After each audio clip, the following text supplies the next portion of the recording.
Recurring journal entries are associated with repetitive account balance adjustments.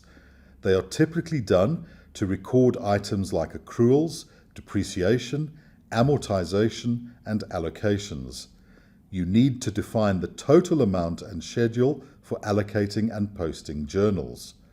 The schedule used provides logic to determine the execution date at which journal entries need to be repeated. You can create multiple recurring journal entries with an overview of all captured transactions.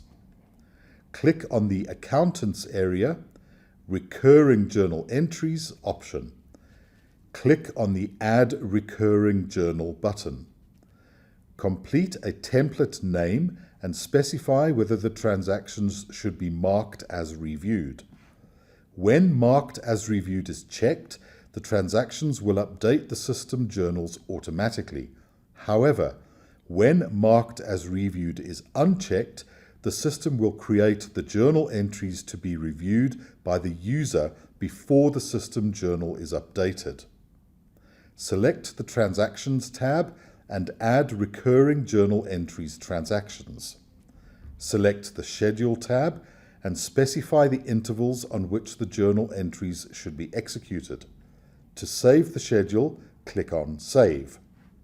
More important information. The Mark as Reviewed checkbox will determine how Sage creates the journal entries. When Marked as Reviewed is checked, the transactions will update the system journals automatically on the scheduled dates. However, when Marked as Reviewed is unchecked, the system will create the journal entries on the scheduled dates to be reviewed and updated manually by the user.